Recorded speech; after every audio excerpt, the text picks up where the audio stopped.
ಏನು ನೆಕ್ಸ್ಟ್ ಅಸ್ತ್ರ ಯಾವುದು ಹಾಗಾದ್ರೆ? ಅದು JBU-57 bunker busters. JBU-57 bunker busters next ಅಸ್ತ್ರ. JBU-57 ಯುದ್ಧ ವಿಮಾನವಲ್ಲ, ಇದು ಕ್ಷಿಪಣಿ.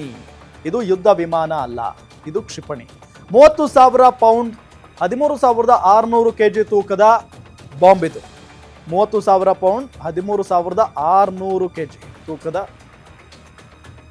ಕ್ಷಿಪಣಿ. ಇನ್ನು ಸ್ಫೋಟಕ್ಕೂ ಮೊದಲು 200 ಅಡಿ ಬಂಡೆಯನ್ನೇ ಭೇದಿಸುತ್ತೆ. ಸ್ಫೋಟಕ್ಕೂ ಮೊದಲು 200 ಅಡಿ ಬಂಡೆಯನ್ನ ಇದು ಭೇದಿಸುತ್ತೆ ಅನ್ನೋದು ಗೊತ್ತಾಗ್ತಾ ಇರುವಂತಹ ವಿಚಾರ. ಬಂಕರ್ ಬಸ್ಟರ್ಸ್ ಅಂತಾನೆ ಅಮೆರಿಕ ಇದನ್ನ ಕರೆಯುತ್ತೆ. ಬಂಕರ್ ಬಸ್ಟರ್ಸ್ ಅಂತ ಅಮೆರಿಕ ಇದನ್ನ ಕರೆಯುತ್ತೆ. ಯಾಕೆ ಅಂತ ಹೇಳಿದ್ರೆ ಅಷ್ಟು ಶಕ್ತಿಶಾಲಿ ಇದು.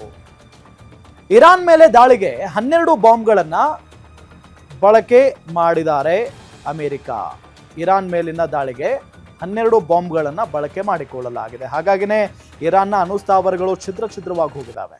JBU-57 ಯುದ್ಧ ವಿಮಾನ ಅಲ್ಲ ಇದು, ಇದು ಒಂದು ಕ್ಷಿಪಣಿ ಅನ್ನೋದು ಬಹಳ ಸ್ಪಷ್ಟ. 30,000 ಪೌಂಡ್ 13,600 kg ತೂಕದ ಬಾಂಬ್ ಇದು. ಎಸ್, ಈ ದೃಶ್ಯದಲ್ಲಿ ನಿಮಗೆ ತೋರಿಸ್ತಾ ಇದ್ದೀವಿ. ಇದು ವಿಮಾನ ಅಲ್ಲ, ಇದೊಂದು ಕ್ಷಿಪಣಿ.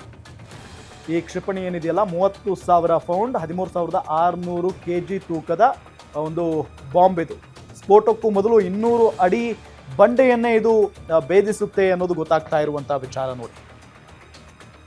ಈ ಕ್ಷಿಪಣಿ ಬಂಡೆಯನ್ನೇ ಭೇದಿಸುತ್ತೆ ಅಂತ ಅಂದ್ರೆ ಎಷ್ಟು ಪವರ್ಫುಲ್ ಇರಬಹುದು, ಎಷ್ಟು ಶಕ್ತಿಶಾಲಿ ಆಗಿರಬಹುದು ಅನ್ನೋದನ್ನ ಜಸ್ಟ್ ಇಮ್ಯಾಜಿನ್ ಮಾಡಿ.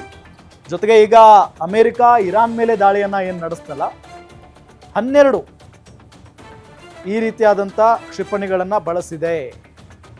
ಸ್ಫೋಟಕ್ಕೂ ಮೊದಲು 200 ಅಡಿ ಬಂಡೆಯನ್ನ ಇದು ಭೇದಿಸುತ್ತೆ. ಬಂಕರ್ ಬಸ್ಟರ್ಸ್ ಅಂತ ಹೇಳಿ ಇದನ್ನ ಅಮೆರಿಕ ಕರೆಯುತ್ತೆ. ಇರಾನ್ ಮೇಲೆ ದಾಳಿಗೆ 12 ಬಾಂಬ್ಗಳನ್ನ ಈ ರೀತಿಯಾದಂಥ ಕ್ಷಿಪಣಿಗಳನ್ನ ಬಳಕೆ ಮಾಡಿಕೊಳ್ಳಲಾಗಿದೆ.